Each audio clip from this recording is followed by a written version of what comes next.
The regular season champs SMU knocked Temple out of the conference tournament on Saturday, 69-56.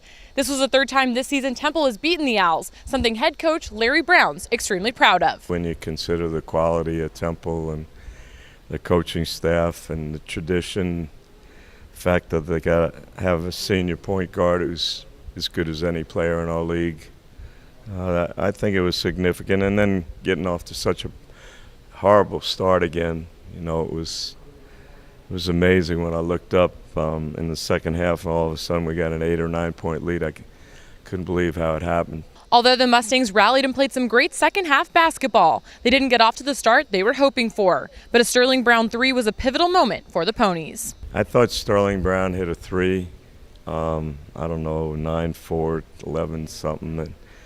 And then his energy, you know, he got a lot of loose balls. He got a couple offensive rebounds. He kind of told us how we're supposed to play.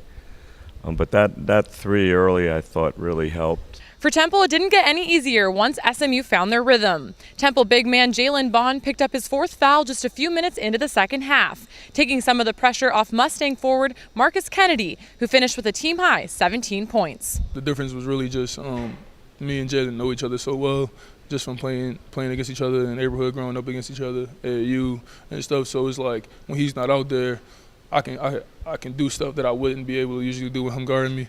There's something about playing Temple that helps Kennedy bring his A game. The Philly native averaged 15 points a game this season against the Owls. It could be just now that they got Philly players on their team, because before they didn't really have any, and you know, Jalen and Devin and Jesse, they all had to sit out first half of the season. So when they came back, we all kind of talked to each other like, oh, we got put on for Philly. It just so happened that we got to play against each other. SMU will take on UConn in the American Championship Finals on Sunday. The Huskies have caught fire this March and stunned Tulsa with a big comeback in the semifinals. Despite an 8-point deficit with under 4 minutes to play, UConn closed on a 16-2 run to win 47-42. They just kept believing. Like I keep saying, they just fought and run with our leader. He stepped up in the crucial times. But what happened was we took care of the defensive end. That's what kept us in the game, and our wonderful crowd.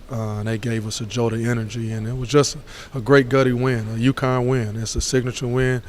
This is what this program is built on. It don't always look pretty, but at the end of the day, we grind things out, and sooner or later we're going to get you. And it happened in that 2:39 mark. We started getting, you know, Daniel finally hit a shot, a big-time shot, and then our momentum started kicking after that. We just stayed together, man. We kept believing.